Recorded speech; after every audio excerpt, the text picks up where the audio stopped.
Kalau memang itu benar, kenapa harus ragu atau tidak berani untuk bermubahalah? Kan mati, hidup sekarang mati atau besok mati itu kan sama-sama mati. Sama kan? Iya kan? Apa yang ditakuti? Artinya mereka benar-benar berada dalam keraguan ya. Betul, saya lihat alladzi waswisu fi suturin nas.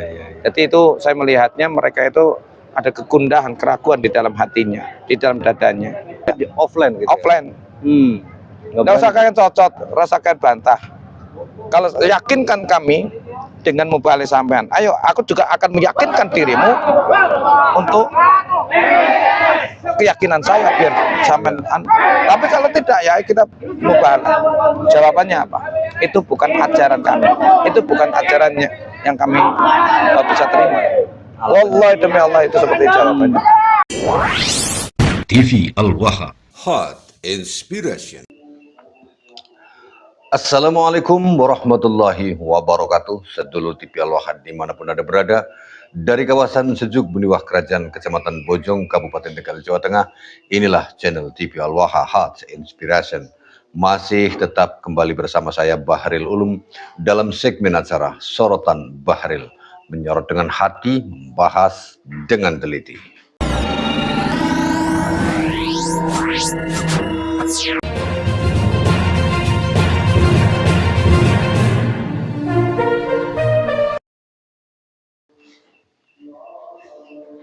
Sedulur TV Al-Waha, Gus Ainun Naim, salah seorang yang menjadi pejuang di perjuangan Wali Songo Indonesia Laskar Sabilillah, sempat viral karena membela Gustom yang dituduh merusak makam Habib di Winongan sehingga harus menjalani hukuman di sel tahanan selama 7 bulan lebih. Sedulur TV Al-Waha, beliau beberapa waktu yang lalu melakukan mubahalah dengan seorang Habib.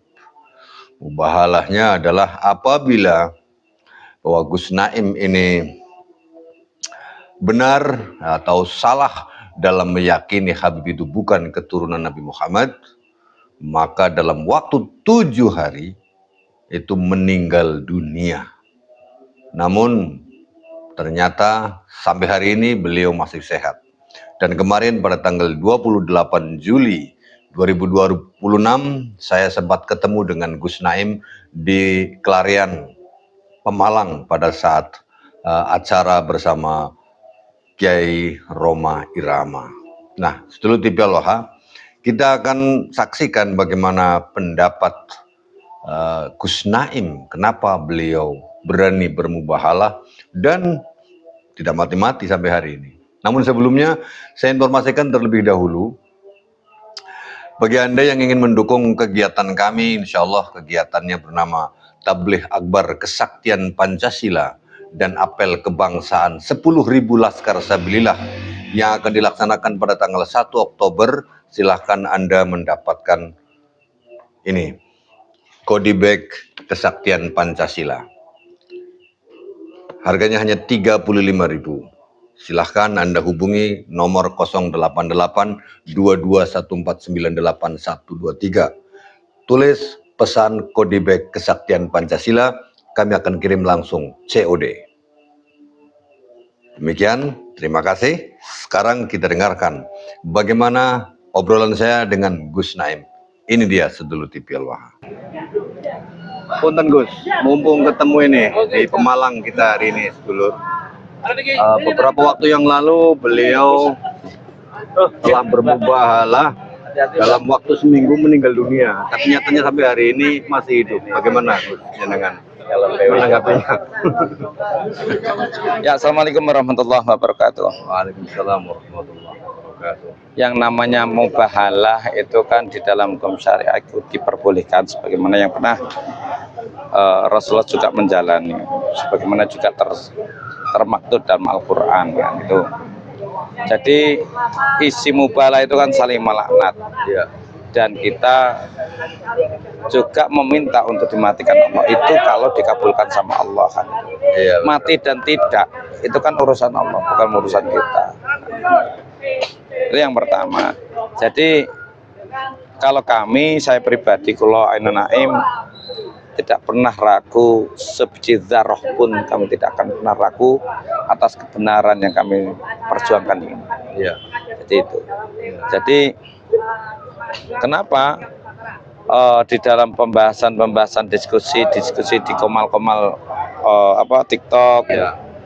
media sosial, mereka selalu mendesain seakan-akan atau memframing seakan-akan kita itu orang yang salahan. Akan tetapi terus begitu juga kita mendasarkan kepada referensi. Kalau mereka kita tanya untuk referensi datanya apa, nggak menjawab kan. Nah, endingnya apa? Ya kami menetapkan, yuk kita mubahalah, kita pasarkan sama ketakutan, rata-rata ketakutan. Iya. Itu. Dan yang kemudian kalau memang itu benar, kenapa harus ragu atau tidak berani untuk bermubahalah? Iya. Kan mati, hidup sekarang mati atau besok mati itu kan Sama-sama mati. sama kan? Iya kan? Iya. Apa yang ditakuti? Artinya mereka benar-benar berada dalam keraguan ya, Gus? Betul, saya lihat alladzi waswisu fi suturin nas. Iya. Jadi itu saya melihatnya mereka itu ada kegundahan, keraguan di dalam hatinya, di dalam dadanya. Gitu. Sehingga apa? Banyak teman-teman muhibin, teman-teman Habib, yang namanya Kabib itu sampai bahkan si Ghafur ya, ketua Gempur itu mengharamkan itu. Akan tetapi tidak tahu dasarnya. Ketika kita tanya dasarnya apa sampai kau bisa mengharamkan, sisi agama atau sisi apapun lah, sampai ngerti nih sampean gitu. Tidak bisa jawab itu. Nah itu. Nah begitu juga ketika kita kemarin offline ya itu langsung tatap muka itu sama supirnya Salim Al-Jufri atau siapa itu, yang kemarin yang sempat yang digerobokan itu. Iya. Ketemu saya aja mubahalah langsung itu. Nggak berani. Bukan jawabannya online ya, tapi di offline gitu. Offline. Nggak Nggak usah kalian cocot, rasakan bantah. Kalau yakinkan kami dengan mubahalah sampean, ayo aku juga akan meyakinkan dirimu untuk keyakinan saya biar sampean. Tapi kalau tidak ya kita mubahalah. Jawabannya apa? Itu bukan ajaran kami. Itu bukan ajarannya yang kami bisa terima. Wallahi demi Allah itu seperti jawabannya. Ya alasan udah dibuat. Nggak berani, iya nggak berani. Terus gini Gus, kan di antara praktek-praktek mubahalah itu ada yang kemudian meninggal dunia. Oke, ngapun saya selalu. Ya amin. Siap. Ada di antaranya yang tiba-tiba meninggal dunia. Gimana? Apakah efek dari mubahalah atau gimana menurutnya? Kalau tak di sketching sih. Artinya ada yang mandi, bahasa Jawa mandilan orane itu tergantung ya. Kalau saya meyakini itu mubahalah itu adalah doa ya, penyerahan diri kita secara tuntas ya sama Allah. Saya meyakini apa yang kita sampaikan di mubahalah itu ijabah, lebih cenderung mandi. Iya. Nah, kenapa ada yang mubahalah tanpa menyebutkan kematian? Banyak, ya kan? Hanya cuma dilaknat atau diadab. Tapi kami, kalau saya dengan Kang Ahmadi, Nur Ahmadi itu menyampaikan kalau itu ya kita langsung jangan sepotong-potong, Kang. Kayak gitu kan sama teman-teman yang lain. Kita minta kalau memang itu perjalanan kita memang salah, semoga kita diberi hidayah, bisa taubat dan segera dimatikan biar tidak banyak dosa gitu. Iya. Kalau memang itu kita salah, gitu. Berarti adanya beberapa orang yang meninggal setelah mubahalah itu juga bisa jadi menunjukkan bahwa apa yang kita saya yakinnya itu jadi benar ya. gitu ya. Iya, saya yakin itu. Karena contoh yang disampaikan oleh Gus Maulana ya di waktu dengan istrinya LP yang awal, Iya. itu kan mati sebelum 40 hari kalau tidak salah. Itu efek mubahalah. Iya. Juga. Mubahalah apa itu sebelumnya kalau boleh tahu? Mubahalah itu. Itu. Yang kedua yang mubahalah lutfinya itu siapa? Istrinya LBY dengan Gus Maulana. Oh, berarti mubahalah. Ini informasi valid ya. Iya. Nah, yang berikutnya juga Gus Maulana juga sempat bermubahalah juga dengan para habaib dan para muhibin. Terus kemudian Habibnya meninggal itu kan. Terus kemudian didatangi para muhibinnya kalau tidak salah ya. Iya. Itu pernah itu. Karena ya juga menggunakan kalimat kematian. Kalau saya bisa itu aja lah. Ngapain kalau memang kita, yang penting kita hidup itu nyaman di atas sebuah kebenaran.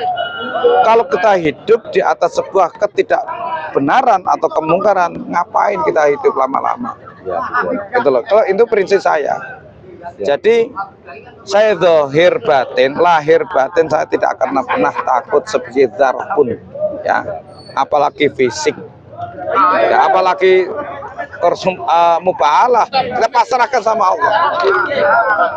Nah, itu saya juga ketika mubahalah kemarin yang terakhir itu ada istri saya itu. Sama Gimana istrinya? ya Bismillah, saling menguatkan, alhamdulillah. Istri saya enggak, istri saya itu santai, yakin dengan apa yang kami lakukan itu, kalau itu memang hak itu pasti akan diperjuangkan ayah. Itu memang karakter istri saya seperti itu. Jadi alhamdulillah saya punya pasangan juga sangat mendukung itu. Terima kasih Gus atas penjelasannya, Terima bahwa kasih. artinya mubahalah itu yang selama ini terjadi menunjukkan bahwa apa yang kita perjuangkan di PWLS itu adalah suatu kebenaran. Betul. Closement statement. Ya. Jadi di dalam hidup ini sebenarnya tidak ada yang perlu ditakuti. Apakah itu benturan fisik atau itu mubahal atau apapun ya bentuknya. Yang perlu kita takuti adalah Allah. Jadi laknat Allah itu yang perlu kita takuti.